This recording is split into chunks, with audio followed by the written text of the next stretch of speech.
the first phase of a pull-up, there are two different muscles that are acting as the agonist.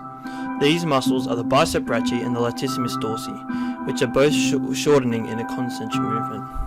However, the main agonist muscle is the latissimus dorsi, as a bicep is used slightly less in comparison, and a pull-up is generally considered to be a back exercise, whereas a chin-up is generally considered to be a bicep exercise. The abdominis rectus is very key at stabilizing the body in this exercise, as it is responsible for keeping the body straight and stabilizing the body's core throughout the entirety of the exercise. Without the stability provided by the abdominis rectus, the body wouldn't be able to stay still and would swing backwards and forwards, making the exercise much harder and relying on the arm muscles to provide stability, which you would be unable to do properly. At the beginning of the first phase of a pull-up, the forearm muscles are heavily engaged. This is due to when a pull-up bar is grasped, they tighten in order to secure a strong grip on the bar. Due to this, the thicker the bar, the more strain is placed on the forearm muscles. The tricep brachii lengthens in an eccentric movement during the first phase, and are the main antagonist muscle. The deltoids are also worked considerably through this exercise, as they shorten in a concentric movement in the first phase and lengthen in an eccentric movement in the second. In the second phase of a pull-up, as the executioner of the movement is controlling themselves down, the latissimus dorsi and bicep brachii begin to lengthen in an eccentric movement. They are, however, still the agonist muscles, as they are responsible for controlling the executioner down. This means that the tricep brachii, which is now shortening in a concentric movement, is still the antagonist muscle. In order to complete a pull-up properly and put the right amount of strain on the targeted muscles, it is important to do a few things. The most important being to keep the legs straight and to not kick them up.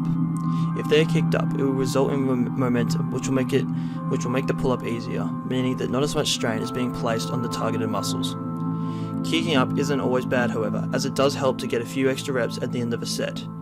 However, it should never be used for the first few reps, only when extremely fatigued should it be used. If a person is unable to perform a pull-up, it is recommended that they start with resistance bands, as they will teach them the proper technique as well as build the necessary muscle.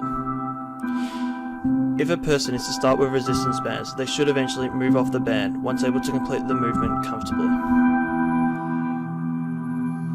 In the first phase of a bicep curl, the agonist muscle is the bicep brachii, which is shortening in a concentric movement, while the antagonist muscle is the triceps brachii, which is lengthening in an eccentric movement. As the bicep brachii shortens, the tricep brachii lengthens, as demonstrated here. The abdominis rectus and deltoids are being used throughout both phases of the exercise and act as the main stabilizer muscles. The wrist flexors and extensors contract isometrically during this first phase. In the second phase of a bicep curl, the bicep brachii stops shortening and begins to lengthen, and is now in an eccentric movement. The tricep brachii and bicep brachii now switching roles, resulting in them returning to their state at the start of the first phase. Tricep brachii could be considered to be the agonist muscle, as it shortens in a concentric movement. However, the bicep brachii, which is now lengthening, is still the agonist muscle, as it is the main muscle controlling the barbell down to the hips. With a bicep curl, it is very important that the person performing the exercise does not try to lift too much weight. This is because when the weight is too heavy, the technique of the bicep curl will be poor, resulting in different muscles and forces helping the bicep brachii. This is bad, as the bicep brachii is meant to be put under as much strain as possible during this exercise. The main things for technique to focus on with a bicep curl is making sure that the person performing the exercise isn't moving. This means that they aren't swinging their hips in order to lift the bar. Another key thing with technique is to make sure that the elbow pivot joints do not move throughout the entirety of the exercise. This is to ensure that all of the weight is being lifted by the bicep brachii rather than other upper body muscles.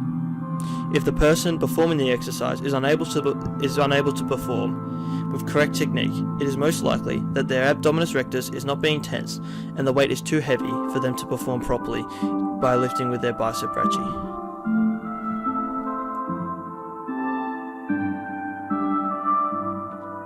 The deltoid muscle is the targeted muscle in this exercise. In the first phase, the deltoid is the prime mover, acting as the agonist, moving concentrically with the muscle shortening. Working with the deltoid to create this movement is the latissimus dorsi, which moves eccentrically as the antagonist with the muscle lengthening. In the second phase, the roles of the muscles reverse. The latissimus dorsi is the prime mover, acting as the agonist and is moving concentrically with the muscle shortening, and the deltoid moving eccentrically as the antagonist with the muscle lengthening. The trapezius and the rectus abdominis are both stabilizing muscles in an isometric contraction and are engaged throughout the whole exercise. These muscles do not change in length throughout the exercise due to them being in an isometric contraction.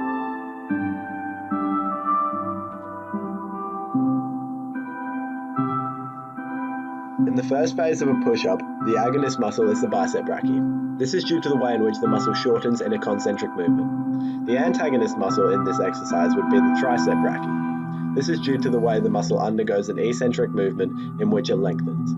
During the completion of the exercise, it is noticeable that the trapezius, rectus abdominis, deltoids, and pectoralis major are all used. These four muscles act mainly as stabilizers to aid the agonist and antagonist in the completion of it. It can also be seen that the extensors and the flexors of the wrist are both used during the completion of this exercise, although they do not have a drastic amount of use and therefore are not as noticeable as other muscles. In the second phase of a push-up, it can be seen that the agonist in the equation is the tricep brachii. This is as during the phase, the muscle shortens and therefore is undergoing a concentric movement, while in the phase, the antagonist muscle is the bicep brachii. This is due to the muscle undergoing an eccentric movement and as a result, lengthening. It should also be noted that during the completion of a push-up, technique and form is extremely important. Through the use of improper technique, it can lead to the incorrect muscle groups being used and therefore the exercise not being as beneficial as intended. There are many factors that can contribute to bad technique in a push-up. These include an arched back, bent or grounded knees, and lifting the chest before the rest of the body. If these occur, it can lead to the exercise being useless. This is due to the way of moving like this can lead up to the tricep brachii being the agonist in both phases of the exercise due to how the body will move with itself.